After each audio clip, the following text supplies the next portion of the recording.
time to address this educational emergency. Is this how we should be teaching students? Is this the proper tool for behavior management? Let's find out. So folks, today we're going to do a very important lesson. I know a lot of young learners, such as yourself, say they really don't get this distinction right here. I'm trying to talk about the difference between a metaphor and a simile. So the big key difference is that simile uses like or as. See? Is like. Excuse me, can I get your attention please, folks? This is pretty important, see? So the difference here, see, metaphor, A equals B. There's no like or as there. Excuse me, Andrew. Andrew.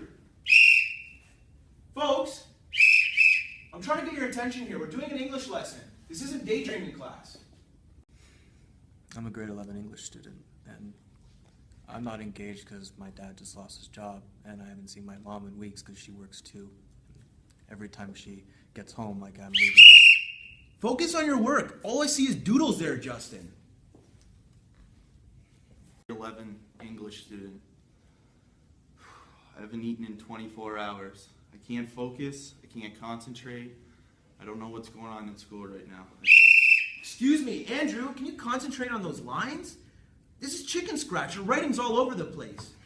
Come on. Come on, folks. Think I like blowing this whistle? I don't. But it's because of you that I have to. This problem, it has to do with accountability. You're high school students. You need to pull yourself up by the bootstraps and really try your best in school. There's no excuse for this kind of behavior. Justin, are you looking at me? I'm talking right now. I swear, I don't know how to get through these kids. The problem me and my group have decided to address is the very strange process of using a whistle in the classroom to discipline students. And I'm here to give a fair and logical breakdown of that situation. So it seems that in this school there's a number of behavioral issues. And from what I've been informed, they've tried numerous methods of discipline over a long period of time, and they've had little luck getting through to these students, getting them to pay attention as they're trying to teach.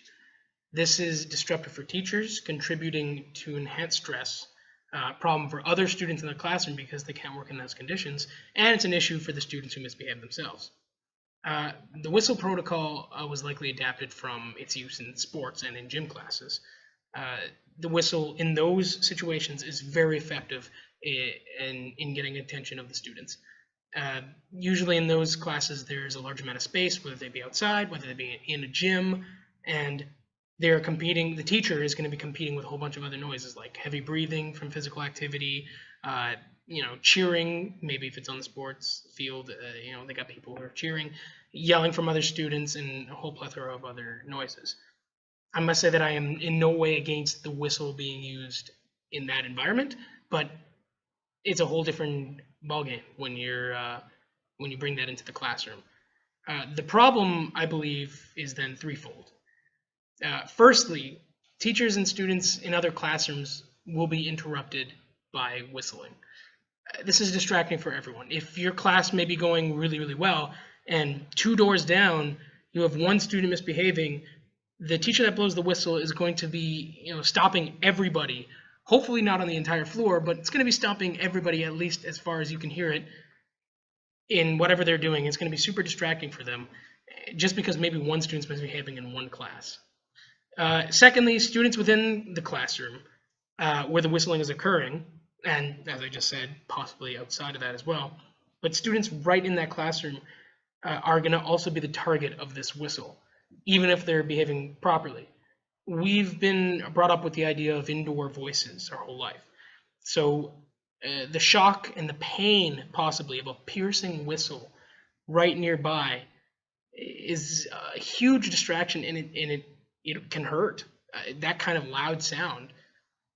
Not only that, but there's a certain, even when the whistle isn't blown, there should be a certain amount of unease from that point forward. You never know when the whistle's going to be blown. And I imagine there's a little bit of a tense situation, like, is it going to happen at any time? I'm just trying to do my work. Lastly, and most importantly, the student getting whistled at. I imagine teachers bring out the whistle only when other methods do not work, at least I'm hoping. Despite this, I can imagine that a student who is acting out will not react positively to being whistled at. Silencing the student is a very loud noise, and it is demoralizing. I would argue worse, I would say it's dehumanizing. Ghosh and Abdi, in their works Education and the Politics of Difference, Select Canadian Perspectives, talk about the ideas that are important to a classroom. They outline that justice, liberty, and equality are key aims for schooling. Whistling to drown out a student arguing or misbehaving, I believe they would agree it does not do them justice, it does not make them feel equal, and it absolutely does not give them any kind of liberty. While I believe there are absolutely worse practices, there absolutely will be, I can't imagine any sort of, aside from physical violence, I can't imagine any sort of policy that would be put in place that would make students feel so dehumanized. Whistle at a student or a group of students symbolizes the reinforcement of traditional power relations within school environments. Success for students within traditional pedagogy relied upon conformity and compliance to these power structures. Students were taught that they were the knowledge consumers, whilst teachers were the knowledge producers. Therefore, conventional education's role was to produce learning whereby this dominant order was maintained and controlled. School environments promote specific notions of knowledge and power and reward specific behaviors, therefore ensuring that school knowledge is far from neutral. Blowing a whistle at a student belittles, humiliates, and disregards student identities, traditions, and experiences from classroom communities. These communities need to be built upon co-constructing, co-developing knowledge and learning that legitimizes students' perspectives and allows learning to be for all students. In order for critical pedagogy to prevail, students need to be given the opportunity to construct, analyze, and deconstruct knowledge to uncover values and assumptions of curriculum canons or precepts.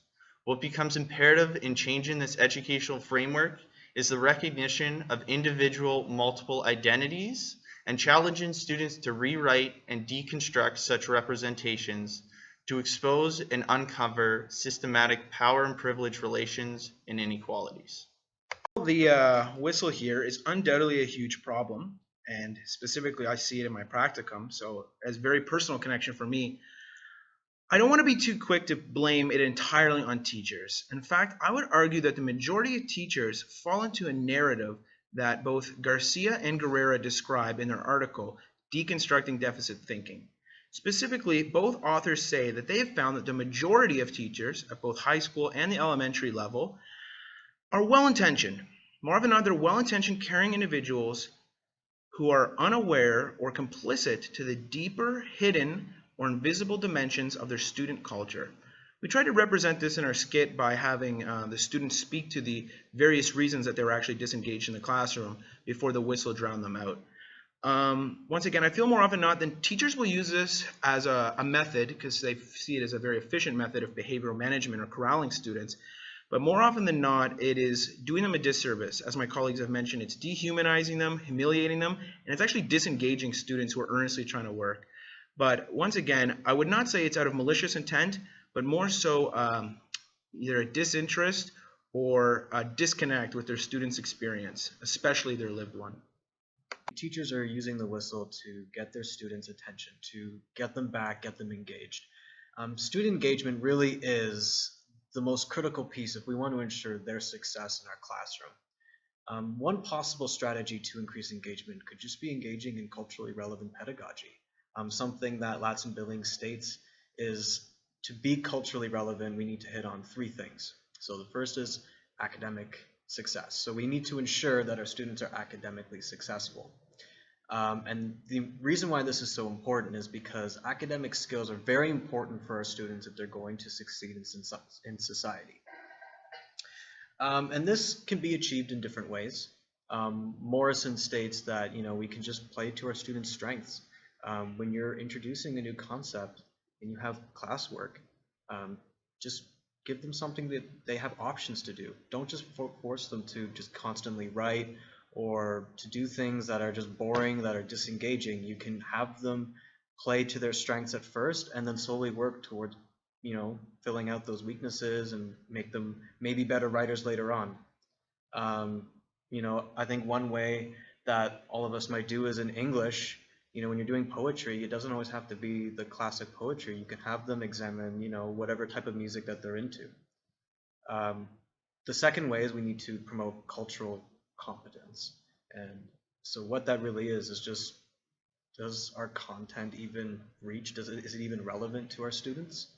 One way we can really do that is just tailoring the curriculum, tailoring the content towards our students' backgrounds, to their cultures. Take the time to know them.